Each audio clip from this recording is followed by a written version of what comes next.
Happy Sunday, everybody. Welcome to our chat. I'll need a check now from somebody to tell us whether you can, how's the audio? How are we coming across? Uh, so is everybody present? Have we got enough folks in for somebody to answer in the chat? A member to answer, give me a heads up in the chat and tell me how, how the video's going. Can you hear us? How are things going?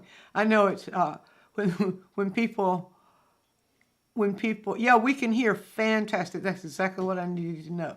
So here we go again. This is October, and this is our, how many chats of the year? 10th chat of this year. I want to, just to get started, if you didn't already know this, that all of these are recorded and kept on YouTube. If you go to our channel page, which is In the Studio Art Instruction on YouTube, go to our channel page, and there in the menu, you'll see the word live. You'll see several things out in the menu, and you see videos and live and what? Across the top. Across the top, yeah. And if you click on live there, you'll find all the chats we've done. We've done quite a few. We've been doing this for about 3 years now, so we've got quite a few there. So if there are any of those that you want to watch again, you can go there. But that's where you can find our chats, our live chats, or if you want to send someone else there to watch it after we finish, fine. So glad to see folks coming in. We have Elizabeth, Debbie, Sheila, and Carmen so far checking in with us, and just happy to get this thing rolling. Oh, this is an exciting topic today. How to simplify shapes without losing character. That's something that it goes one way or another. Simplifying shapes by oversimplifying and losing the character, which often can happen. Or are there ways that we can take another approach and find the simple shapes to get started in a painting or a drawing without losing the character? So that's what we're going to explore today. As a little bit of a housekeeping, and also to kind of buy some time while folks are coming in, because it usually takes folks a little while to kind of gather together. You'll notice in the chat section that members can ask questions during the chat, and we do that just to control traffic. We're thankful for our subscribers. We right now have nearly we have almost 122,000. Is that right? Subscribers, close to. Yeah, we're like 100 away from. About 100 away from having 122,000 subscribers. That's a lot of subscribers, and we appreciate. Spread the word. Huh?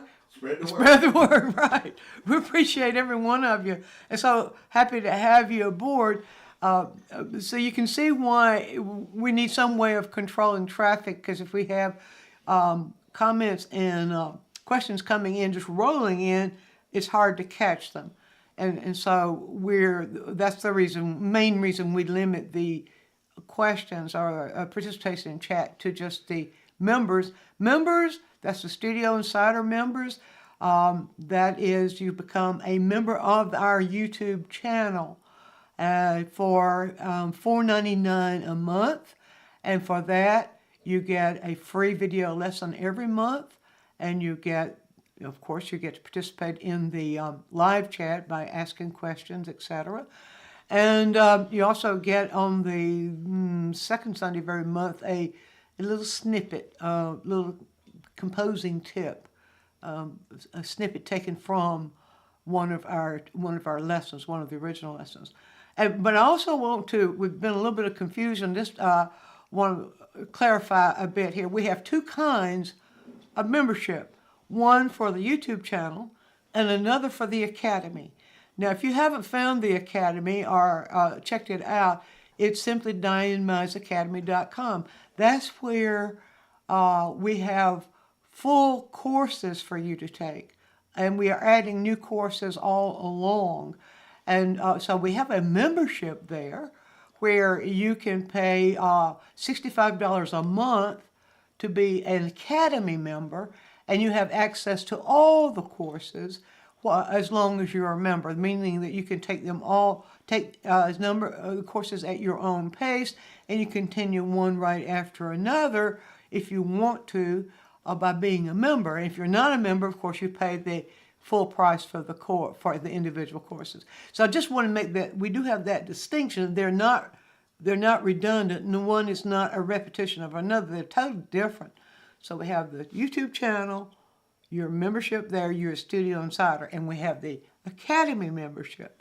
All right, so I think maybe that's probably enough chatting for me. The way we do this chat every Sunday is that we start you off with, after I finish my little blab session, we start you off with a video that I've created for you that explains the topic or gives you something to think about. And then once the video is over, then the questions start, and we will do a full discussion on questions that you have about this whole issue of simplifying shapes without losing character, without losing its character. So that's the important thing that I want to use to distinguish the difference between just simplifying to geometric shapes, which a lot of people recommend, and simplifying while retaining the character. All right, so are you ready, Roger? Just one housekeeping thing. One housekeeping thing, okay? YouTube is now mandating mid-rolls, which we personally hate. Okay. But just grit your teeth and bear through them. It shouldn't be that Okay. many. All right, I'm glad you said that because mid-rolls, in case you don't know what a mid-roll is, it's one of those ads that pops up when you're in the middle of watching a video, and they irritate us all. We don't like them. But YouTube, we have no control over that. YouTube does it to us, and it just pops those ads in the middle whenever it gets ready, and we hate it, but we have no control over it. So what did you say, grit your teeth, or grin and bear it, grit your teeth, and there's no way they'll let you fast forward those daggum things. But anyway, we apologize from our viewpoint. If it were up to us, they wouldn't be there. But okay, now that we've done that, let's get going. Let's see, we've had come in now Debbie, another Debbie, got Debbie Seal and Debbie Key, and then we have Pat and Cheryl have checked in since I last checked the members that are checking in with us. All right. Got any questions? Write them down. Thank you. Yes, don't ask avoid, I should say that. I don't like the idea of you're asking questions during the video. If you're asking a question, you're not listening to you're missing something that I have put in, my very important explanation. So if you would, if a question pops up in your mind while you're watching the video, jot it down, and then we'll call for questions as soon as the video's over. Now, how about that, Roger? Are we ready? Okay, roll the video. I'll see you on the other side.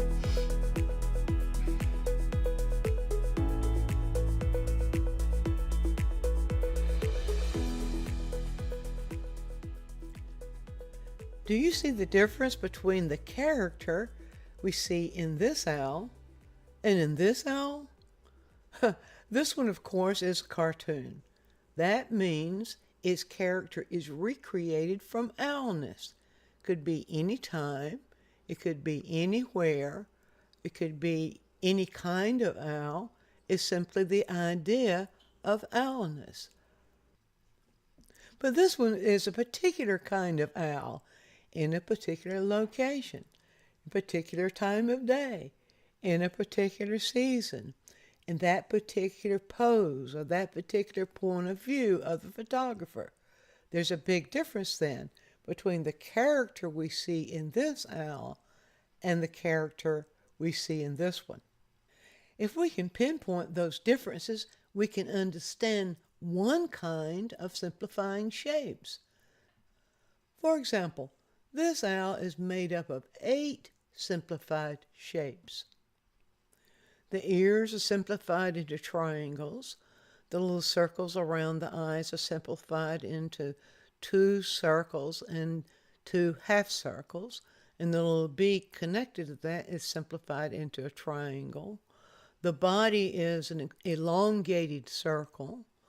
The wings are those shapes representing the wings on either side are simplified into little football shapes. The feet are simplified into sort of little horseshoe shapes.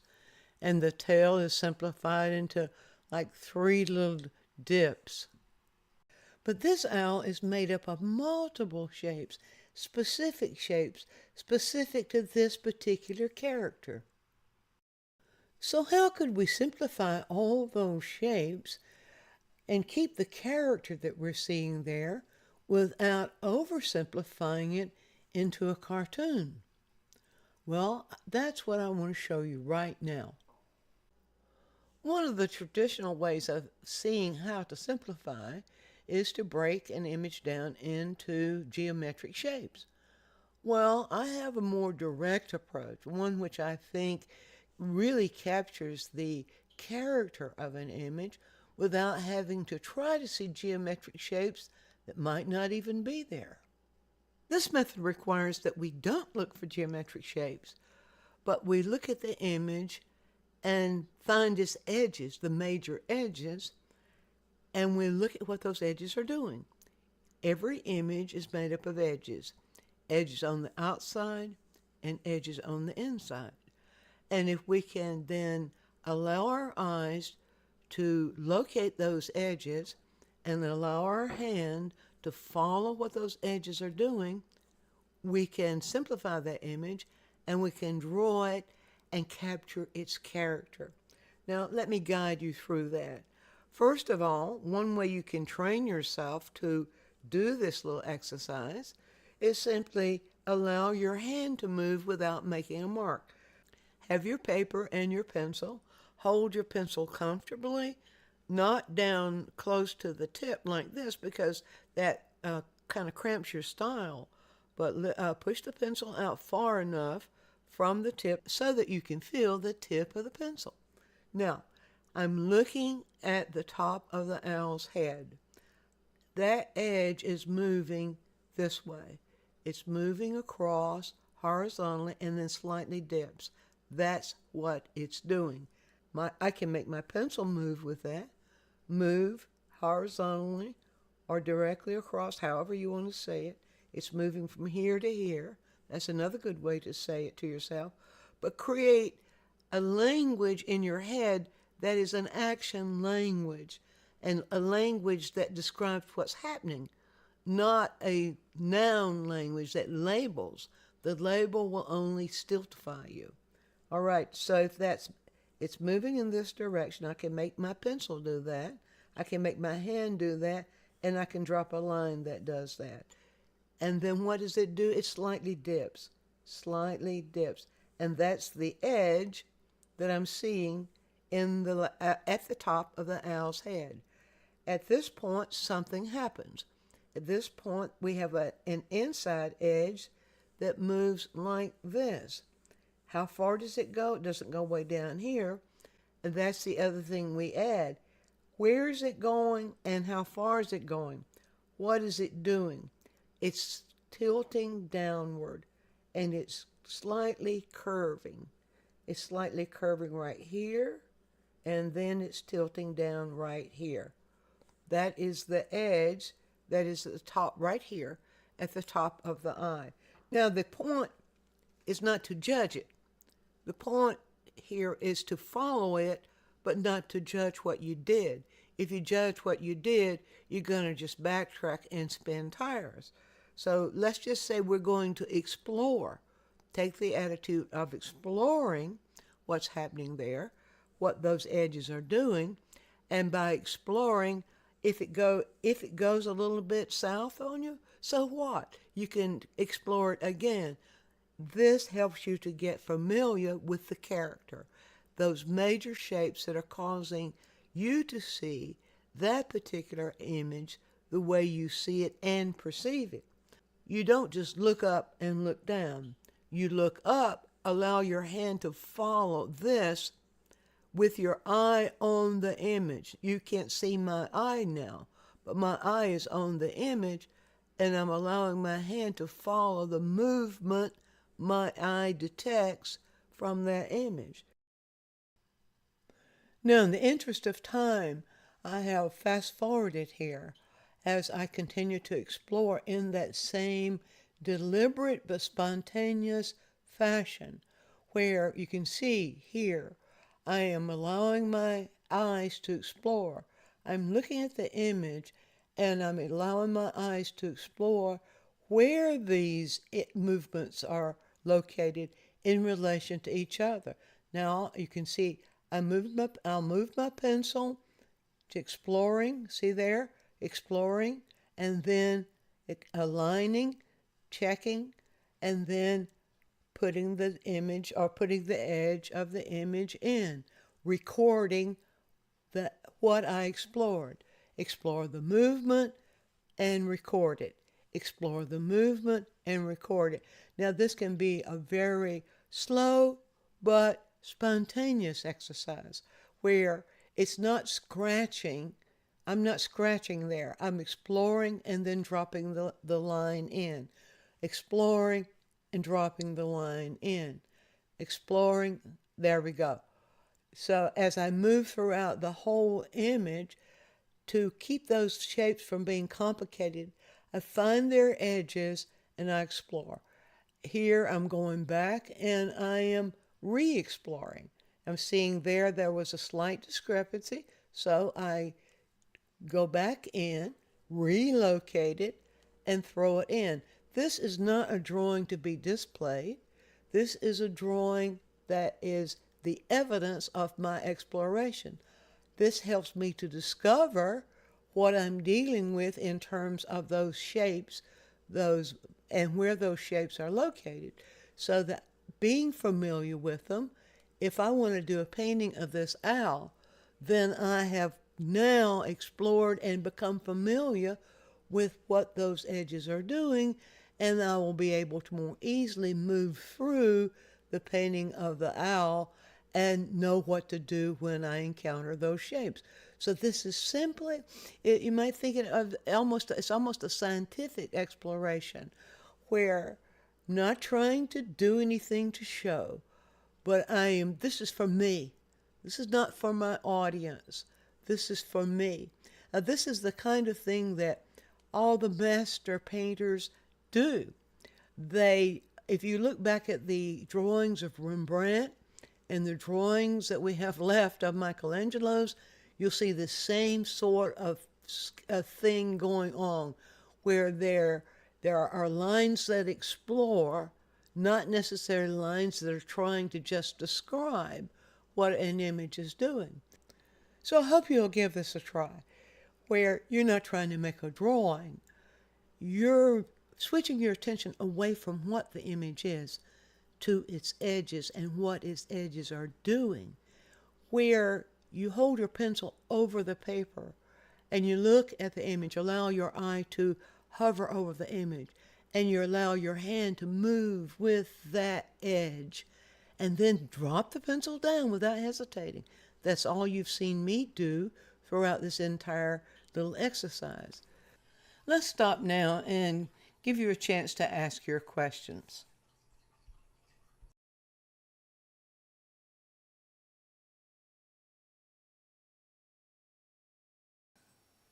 Okie dokie, folks, ready for your questions now. While you're getting your questions ready to roll in, there is one little thing I want to show you. I mentioned to you that this approach to simplifying shapes or discovering shapes and simplifying is not something that is new. This is one of the original ways that the masters discovered, one of the original ways the masters worked. Roger, can you flash that drawing by Michelangelo on the screen for us? I want to show you. See this? If you will look, now don't just look and say mother and child, but look closely at those lines that Michelangelo has made here where he's searching. You see right in there? There is a line back right here. There's a searching line. There's another searching line. There's a sequence of searching lines in there. And if you look throughout that drawing, there's a sequence of searching lines where you can see that he was searching the movement. He wasn't trying to simplify with ovals and circles and stuff like that, but he was directly responding to the movement that he was seeing there and adjusting. And Roger wants me to tell you a little story about my experience with this. I had the honor of being face to face with this actual drawing that Michelangelo did back, my goodness, I guess it must have been maybe 20, 30 years ago now. It was one of the most, I guess you could say it was one of the most profound experiences I've ever had. I've seen lots of master works in person, but this one actually blew me away.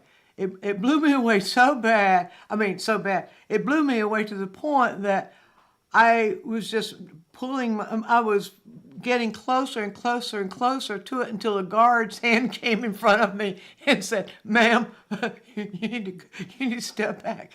It was because of the power of those lines, the absolute energy, absolute truthful energy, you might say, of those lines. And not only that, but here is one example of where we can see a master's hand from beginning to end, where the master's hand is searching, and you can see how simple those shapes are. With the whole idea of the simplifying of shapes, you can see how simple those shapes are, how he has searched just for the simplicity of the shapes themselves. And then here is where he's begun to define the form of the shapes in this little area right in here. And of course, so, pardon me, what we have there, very few drawings that we have like this in history, where we have the evidence of the master from beginning to finish, showing the master's handiwork from beginning to finish, and showing, we can see in that how his simplifying by discovering the movements of those shapes enabled him to place them in such a way that he could move in with his techniques of gradating or shading, you might call it, to then move forward and develop the form. It just is amazing to me. But what I wanted to say to you is I know that over the centuries, or I should say, let me say that a little bit better. In more modern times, teachers or other artists or whatever have come up with other ideas about how to simplify shapes, and that idea of you draw a circle, try to find the circle or the oval or the geometric shape in there, and then shape it around that. That's a new idea. That's not the master's idea, and you don't. From my viewpoint, that's kind of circling around the discovery of what's actually there. Why do all that when you can go directly to the image, and by allowing the movement of your hand to follow the movement of those edges that you've discovered in an image, you can actually find the image, and you can simplify the image by just locating the major edges around that image. All right, the questions are beginning to come in now. Cheryl says, would you do this directly on your canvas? If not, would you recapture the image again on the canvas? I do this directly on the canvas. The original searching, discovering of the character of the image, which is what we're talking about, Cheryl, I do off before I ever start on the canvas. I want to get to know it. I want to know what's there. I want to know what those edges are doing, and how those edges, because of what they're doing, how they're forming the character that attracts me to that shape to begin with, or to that sequence of shapes, whether it's landscape or whether it's an image, a bird or squirrel, or it doesn't matter, a person, it doesn't matter. I want to search that. I want to get to know it first. But I always re-experience it when I go to the canvas. I've had that experience, and it's not just a matter of trying to copy what I've already done. If I have been able to explore it once or 3 times or a dozen times in drawing, I have become familiar. I've kind of found my way around the imagery there, and so I can go then to the canvas and then experience that, have a new experience of that image on the canvas. But because I'm already familiar with it, it's not like I've got to discover it from scratch. I can sort of I'll remember, maybe I remember a proportion, or there are all kinds of reminders that you realize I've visited this before. It's kind of like you listen to a tune the first time, and when you hear it the second time, it doesn't mean that you're just repeating it. It means that you're having another experience with it, and that's sort of my attitude about this. Okay, maybe that it's not just recapturing on the canvas, but it is. Well, maybe it is recapturing. It's capturing it capturing it again. Whatever we want to make out of it, that's what it is. Pat asked, "Is this basically gesture drawing while taking care to get the proportions accurate?" Yes, Pat, and I must tell you that my experience of this grew out of my studies from Nicolaides' Natural Way to Draw. Back in the 60s, I was introduced to the Natural Way to Draw when I was in art school. And it was probably one of the most influential approaches to my work of all the methods that have been created for us to study from.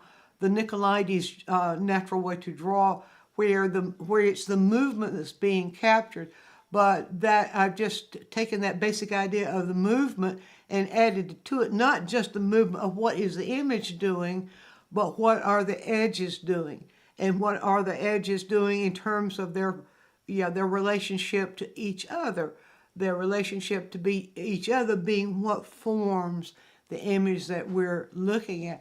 It really, it's maybe if it's a new concept, it might be something that people think is a little too complex, but it's really very simple because all it requires is that you put your hand in front of your eyes and trace the movement of an image in the air. I mean, when your hand's moving, what else is it doing that's moving?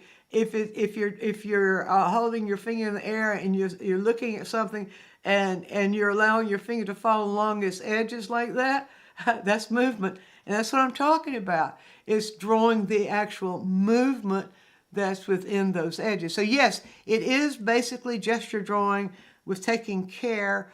I would say taking care of proportions of relationships of edges, not just the whole image.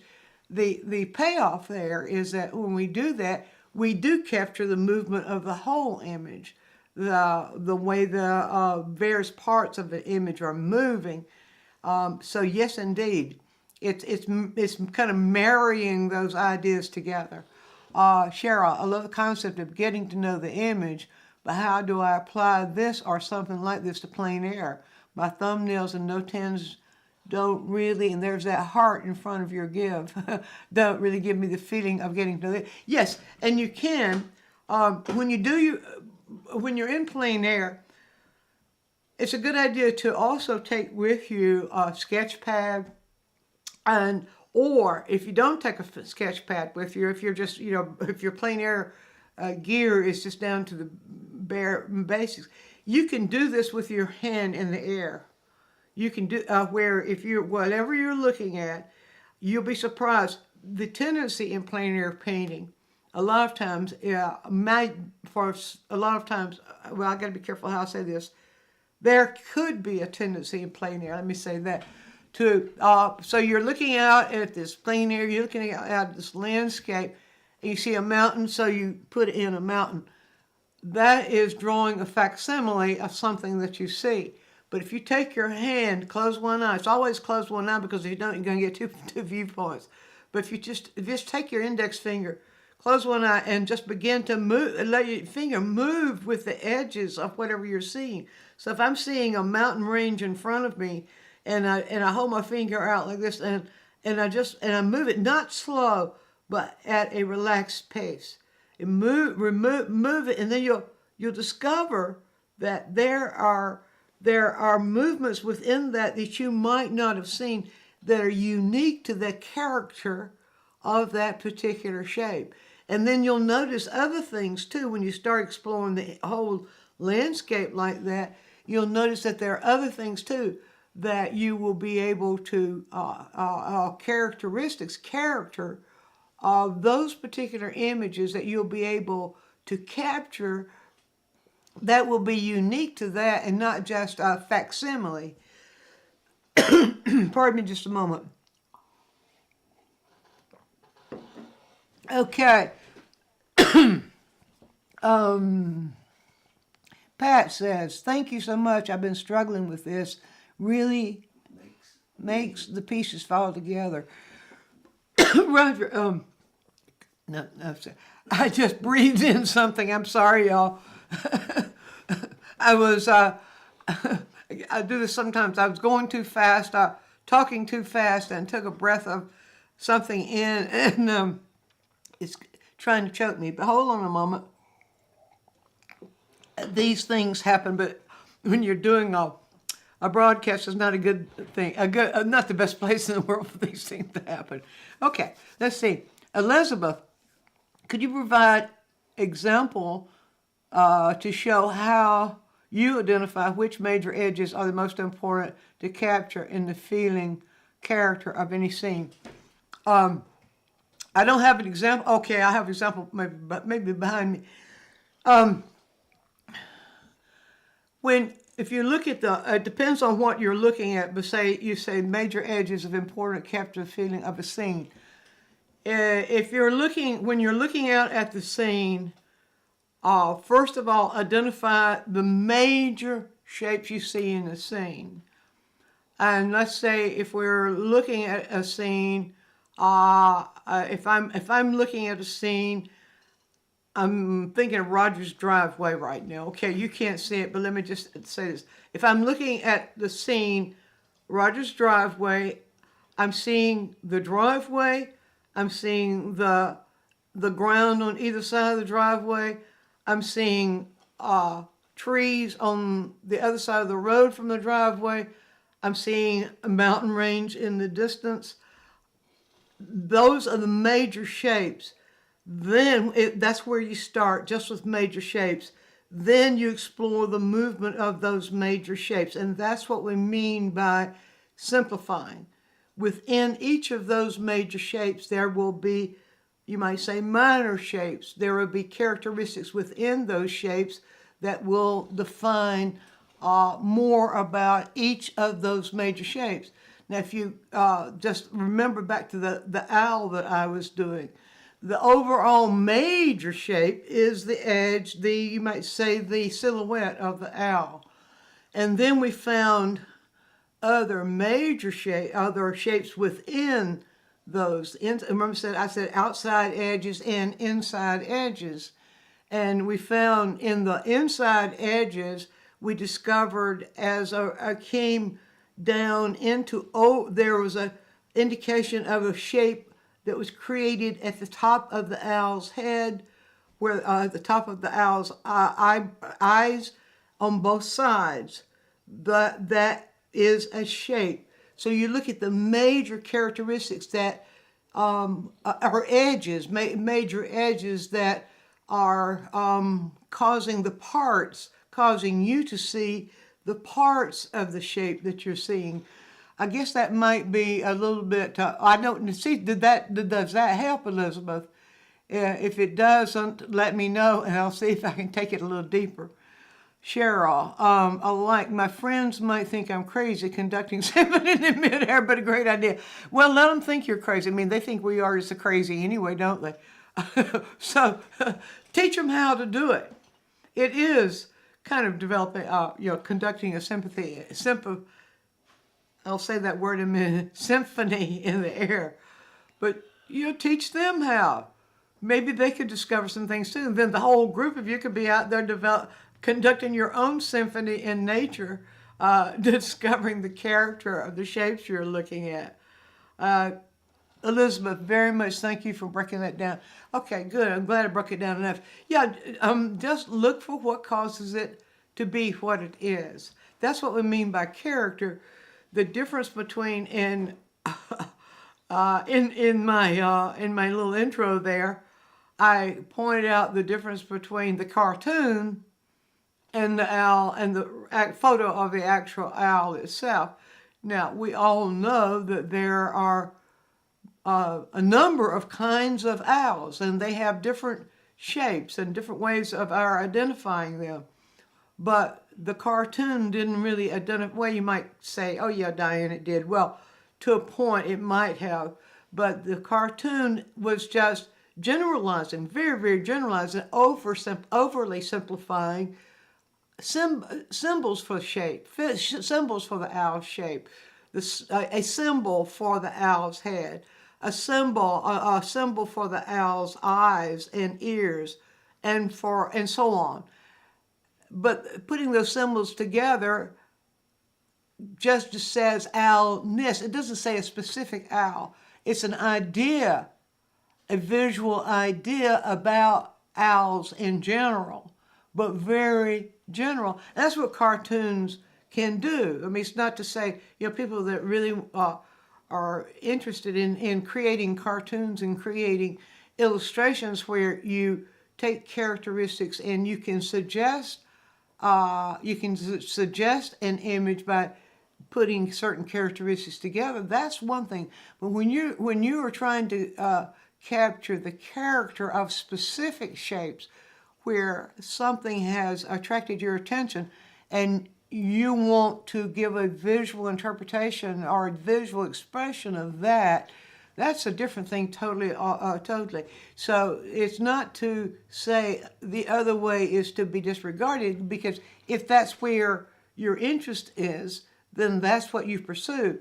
But when your interest is in capturing the character of something that has interested you and is pulling you to it, that's what I'm talking about.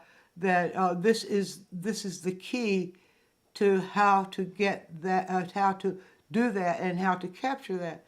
All right, let's see. I've gotten kind of behind here. No, that's it. Oh, that's.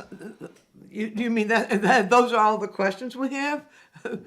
We don't have any more questions. This is. You might also. I want to add another part to this, and that is when you can look at an artist's painting and without even seeing the signature know who did that painting. Now there are certain kinds of music that we can hear, and we know by the character of the music, we know who wrote it, or we know who performed it. A lot of times, if you are an aficionado of, well, let me use a different term there. If you have particular pianists or violinists that you enjoy listening to, you listen to their style of playing, and you begin to understand or comprehend a certain character in their style of playing. Another thing I might compare all of this with is different kinds of interpretations or genres of. I'll go back to music because we can always use music as a comparison. But think about, there's bluegrass music. If you hear the sound of bluegrass, you know it's bluegrass. There's rap. If you hear the sound of rap, you know it's rap. There's just and I can keep going. There waltz. The difference between a waltz, if you hear the rhythm of waltz, you know it's there. That is a particular kind of character. And so you see, all this is part of what makes art, is when you identify, first of all, you allow yourself to be free in your approach of looking at the visual world and capturing the visual world. Instead of trying to do it like some other artist does, you just capture it the way you see it or the way you interpret it, and then you begin to develop your own character of painting. And that probably was going off a little bit, but it does the same thing. And the chat itself is about simplifying without losing the character. So that too has to do with not complicating it with things that are not necessary to be not necessary to the overall character.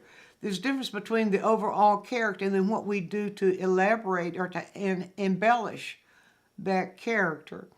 So say, for example, if we had the image of a tree trunk, if we have an image of a tree trunk, just the edges of the tree trunk and something of the texture of those edges will tell us something of the character of the tree trunk, but we can further embellish that without losing the character by adding the textures of the bark of whatever kind of tree it is, or also embellish it by whatever kind of light we put it in. But we still have that major character, and when we're simplifying, we are removing the embellishments and we're looking just at the basic character edges that are causing that character to appear the way it does appear. The edge of where those edges are tilted or drifting or rising or whatever they're doing and where they're going and for how long, that then by just focusing on what the edges are doing, we are simplifying. Cheryl says, thank you, these ideas are really good. How does one distinguish an image in an impressionistic style without being cartoonish? Well, okay, I'm glad you asked that kind of question, Cheryl. Impressionistic style is a character of style, and so what you do there, that's not about the character of shape, and it's not about the character of image, but it's about the character of how something's done. Now, what is the character of impressionistic style? One major characteristic that we know is broken brushstrokes. Now, every impressionistic style you see, especially during the impressionistic period, they're broken brushstrokes, and the way those brushstrokes are broken is different according to different artists, according to different artists' methods of making those brushstrokes. What else are those? Is the impressionist? What else is unique to the impressionist style? Well, the using rather than mixing color on the palette, the color gets mixed on the painting, and the visual mixing of two primary colors to give the simultaneous contrast of two primary colors that creates a third color. That's visual mixing, like we have in the old-fashioned TVs. We used to be able to get our heads up really, really close and see all those little dots, but we were visually blending them together and causing us to see that color. And that is characteristic. Well, if you take the character that you find in images and use an impressionistic style to interpret those images, you're still not losing the character of the image, but you're interpreting that character of that image within the impressionist style. So, did that make any sense, Cheryl? Okay, let's see. Sheila's asking, the description is very clear. Might there be any guidance to maintaining or achieving realistic proportions? That's always a challenge to animate objects. Realistic proportions, you can discover that also when you're using this method of exploring, simply by which way is it going and how far is it going, and then comparing when the next edge comes in, comparing what that edge is doing with the previous edge you made. The actual proportion of anything can come together by our examining the length and the tilt and the kind of tilt each edge has. And so but it can only, proportions can only be done with comparison. Well, let me just stop there with that explanation, Sheila, and let you tell me if that helps. It requires, doing, and I would suggest that starting out with very simple images, and really, one of the best images, or one of the best subjects to use when learning this method I'm showing you, one of the best things to use is still life, and a very simple subject. For example, a coffee mug is one of the best images in the world to study, to learn this method. And you can also learn the proportions.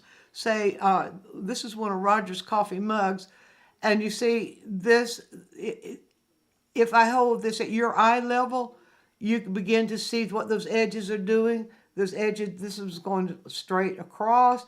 You can see the edges begin to curve inward and then down. Just if you guide yourself that way, and you just allow your pencil to move, first of all, in the air, just like you saw me doing in that drawing I was showing you, where you just allow your pencil to move in the air. And when you feel with your pencil hovered over your paper, when you feel how the length of that movement and its direction and what it's doing, let the pencil drop and make it. Then go to the next edge, and then the next edge would be this, maybe this edge here, or it could be this edge, but you choose whatever the next edge is, and you do the same thing, and you compare the length. For example, there's a turn right here. When you make that angle of this edge, you compare its length with what you've already done as you move, allow your vision to move down the edge of the image. Then try that lower down. You see, if I hold the coffee cup, well, if I get too low down, you can't see it. But as you see, higher up and lower down. In other words, if you change your viewpoint, you get different proportions, you get different tilts, but the character will still be there. The character will be the same no matter what your point of view is. It's just that you're discovering more about that character from your different viewpoints. So I think, as I said before, try that. Try just a simple coffee mug of any kind, and then add an image to it, and maybe go to something more complex like a lamp or candlesticks, or the world we live is made up of images. Any of the images we use in the world that we use every day gives us opportunity to draw everything in sight, and using that method, and it will just come naturally to you. All you got to do is move your hand and let your hand follow what your eye is seeing. It's all in the world you have to do, but it's something you have to do. You don't have something to stand in for you. You don't have instruction of well, if you make a rectangle and then you make a circle and so on and so on, you don't have that kind of intellectual or analytical instruction. It's a direct experience between you and the image, whatever the image is, whatever your subject is. Well, Sheila, I hope I didn't chase too many rabbits on that one, but you can let me know. And Cheryl says that answered her question and makes excellent sense. And Sheila says, good, explore it, have fun with it. Yeah, this is the sort of thing you can do almost anywhere you are. Yeah, I know, because if you're sitting like in a doctor's office or something, waiting your traditional half hour to be called, or sometimes longer than that, you don't want people to think that you're off your rocker because you're doing this sort of thing. But there's nothing wrong with having a pad with you like this, and you don't have to be doing what you saw me do in the air. Have a pad. You're sitting in the doctor's office, and whatever happens to be in front of you, if you have a pad like this, you can let your eyes start roaming the edges of something. You can let your your pen then follow what your eyes are seeing like that, just like you saw me doing. And then you can drop a line in there. You can sit in anytime you have to wait, no matter where you are. If you have a pad and a pen or a pencil, you can practice this, and it's a wonderful way to is to build your artistic perception, build your artistic skill, and you're not wasting time. Then you don't get nearly as anxious waiting for your next appointment if you do something like that. Cheryl says, I usually don't paint flower bouquet vases because they're so many small shapes. What is the best way to simplify something like a vase of flowers? Practice, practice. Well, it's more than that. It's seeing. Learn to see big shapes. Now, if you have a vase of flowers and you got, especially if the flowers have lots of little petals and whatever, then you need to learn to squint. And look at, I like, on something like that, I like to start, you can guess, I bet you can guess what I'm going to say. I like to start with the light and shadow pattern. Because if you start with light and shadow pattern, you're going to get the same information, but that's a way of simplifying the shape. Especially if there is, if you have a single light source, you're going to have a pattern of shadow and pattern of light, and then you can squint like this. So you squint the details out, and you will see the edges of the shadow, and you'll see the edges. You'll see the edges of the overall group of flowers. And so if you start out with the overall group, divide that into light and shadow, then you can begin to see the smaller breakdown of patterns within that group. That's a wonderful way of simplifying for doing especially floral groups or things where you have lots and lots and lots of textural things and many tiny shapes going on. Then see an overall shape, find an overall shape, and then look at the overall shapes within that larger overall shape. You can learn to see this stuff when you start learning to see it for its shape and for its edges instead of what it is.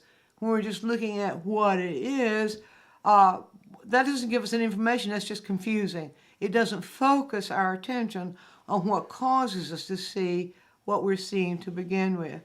So, Cheryl, whatever you want to do with that idea, I think it'd be fine with me. Don't use a cat. That's Pat. Pat says, don't use a cat. I tried following the edges of her head and ended up with half of her face in profile and the other half in three-quarters. Yep, I know what you're talking about.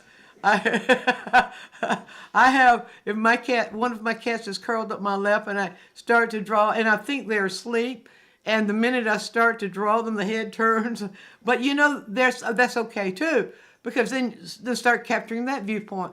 Don't try to make a drawing out of everything, but use drawing as an experience to discover things, to discover the character of things.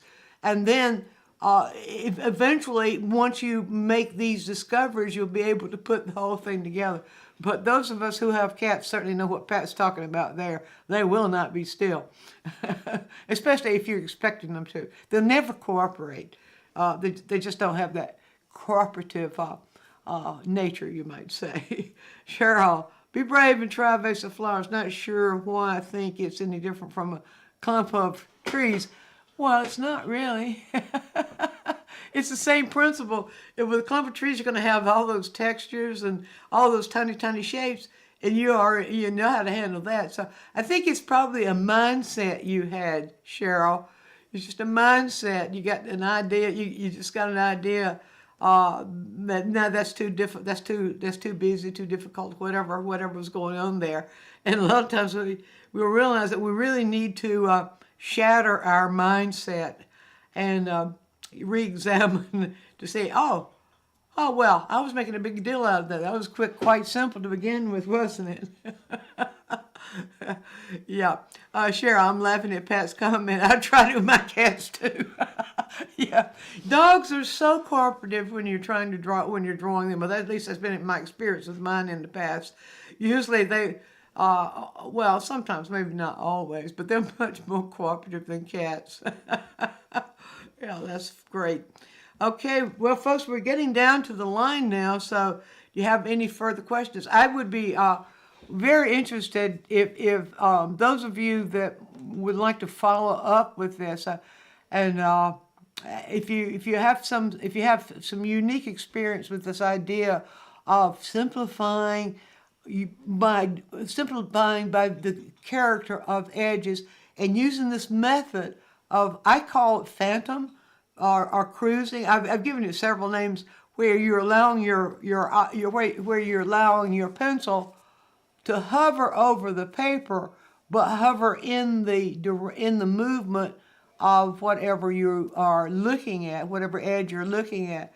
But I think you will find that will be more the most freeing thing you can do in your experience as a painter, because it will switch your attention totally away from image or from the idea of an image, and it will get your eyes focused and get your mind focused in the way that in way that you will begin to see visually what characteristics are in things, and you will probably discover things you didn't even realize were there.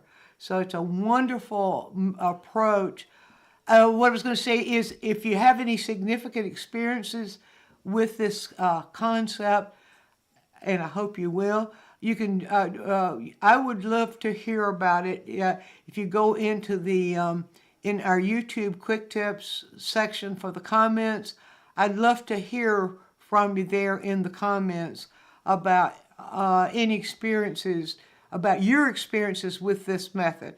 I would like, there are 320 of you right now watching. I'd like every single one of you who are watching this live to have some experience with this approach, and comment about it in the YouTube comments section. I say there because it wouldn't matter. You can comment underneath this video, or you in this replay, or you can comment under one of the other quick tips. It doesn't matter where you make your comment, but I'd like to hear some feedback on your experience with this approach to simplifying without losing character. So, Dusty, do we have any more questions? Glad? Let's see. Glad you liked it. Oh, talk about her comment. Okay, it's wonderful. Cheryl says this is wonderful as usual. Oh, thank you, Diane. And Roger. Roger doesn't get enough press around here, but he's the one that's enabling me to do this. Let's see. Debbie says this is so helpful, and these principles are these principles as effective with photo references as with plein air? Oh yes. Oh yes. In fact, they may be. Well, I'm going to say they're helpful regardless. Photo references or plein air. It's all whatever character is captured there in photo references. This method enables you to discover them there. And so that I do want to add here, and this is probably not a good idea for me to add this. This is the reason, knowing this, having a lifetime of experience with this approach, knowing this is why I so strongly object to these copycat projectors and whatever the other one's called, where the image is projected and you trace the image and that's it. Because it robs the artist of so much. I mean, yeah, you have a perfect image there, and you can put your colors and you can put your textures and things there, but it's robbed you of so much experience. It's robbed you. I can't even consider going on and on about that, because then I would go into another hour and YouTube would fire us probably. But anyway, just had to throw that little tidbit in. So yeah, we were running over now. Pat says, yes, thank you. You're welcome to all of you. Thank you so much for joining us. Wonderful questions. And so I would love to hear from you now within the comments section. I'd love to hear about your experience now with this. So we'll see you next month, November, on the 3rd Sunday, even though it's close to Thanksgiving. We're going to do it anyway. Yeah, probably. Yeah, probably. You'll hear from us. We'll let you know. But most likely we will do the 3rd Sunday in November, the live chat. Okay, folks, that's it. Thanks for joining us, and we'll see you next time. And send your pictures of cats. Oh yeah, send your Your pictures, drawings.